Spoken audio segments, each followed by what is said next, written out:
Halo Sobat LTS, selamat datang dan salam sejahtera untuk kita semua. Apa kabar kalian semua? Semoga sehat selalu ya dimanapun kalian berada.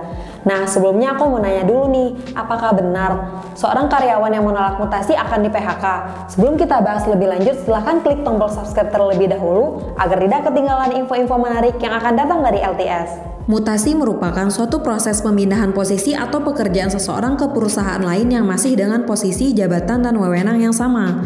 Perusahaan dalam melakukan mutasi karyawannya memiliki dasar pertimbangan beserta alasannya.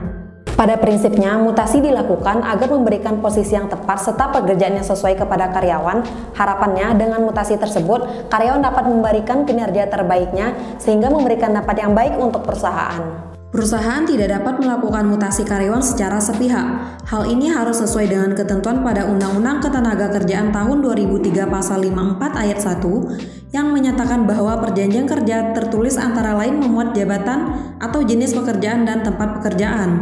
Apa saja sih hal yang harus diperhatikan dalam melakukan mutasi? Sesuai dengan Pasal 32 Undang-Undang Nomor 13 Tahun 2003 tentang Ketenagakerjaan yang diperbarui dengan Undang-Undang Nomor 11 Tahun 2020 tentang Cipta Kerja, yaitu yang pertama, penempatan tenaga kerja dilaksanakan berdasarkan asas terbuka, bebas, objektif, serta adil dan setara tanpa diskriminasi. Yang kedua, penempatan tenaga kerja diarahkan untuk menempatkan tenaga kerja pada jabatan yang tepat sesuai dengan keahlian, keterampilan, bakat, minat, dan kemampuan dengan memperhatikan harkat, martabat, hak asasi, dan perlindungan hukum. Dan yang ketiga, penempatan tenaga kerja dilaksanakan dengan memperhatikan pemerataan kesempatan kerja dan penyediaan tenaga kerja sesuai dengan kebutuhan program nasional dan daerah. Apakah boleh menolak mutasi? Apabila pekerja atau karyawan menolak mutasi, padahal mutasi tersebut menjadi kewenangan dari peraturan perusahaan dan kerjasama, maka sanksi yang dapat diberikan oleh perusahaan kepada pekerja adalah 1. Apabila pekerja atau karyawan tetap menolak mutasi, maka tindakan ini dapat dikategorikan sebagai tindakan yang melanggar ketentuan peraturan perusahaan dan perjanjian kerjasama, sehingga perusahaan dapat melakukan tindakan pemutusan hubungan kerja atau PHK sebagaimana diatur dalam ketentuan Pasal 81 Angka 42 Pasal 154A Ayat 1 huruf K setelah sebelumnya diberikan surat peringatan 1, kedua, dan ketiga secara berurutan kepada pekerja atau karyawan bersangkutan. Selanjutnya, terkait PHK tersebut, pekerja atau karyawan akan mendapatkan hak sebagaimana diatur dalam Pasal 52 Ayat 1 Peraturan Pemerintah Nomor 35 Tahun 2021.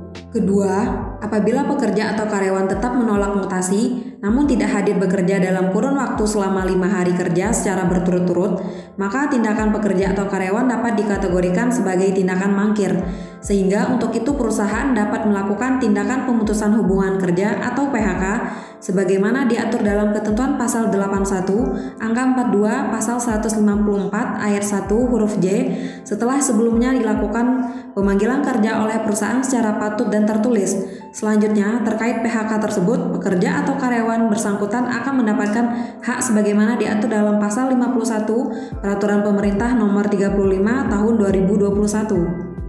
Namun, seseorang yang terkena mutasi juga bisa menyampaikan keberatan atas mutasi yang diberikan atau menawar kebijakan tersebut dengan menyampaikan alasan yang logis agar perusahaan dapat mempertimbangkan kembali rencana mutasi tersebut. Nah, itu tadi adalah penjelasan singkat terkait mutasi. Jangan lupa klik like, comment, subscribe, serta follow @LTS Indonesia di Instagram serta Twitter agar tidak ketinggalan info hukum terupdate lainnya. Sampai jumpa di video berikutnya.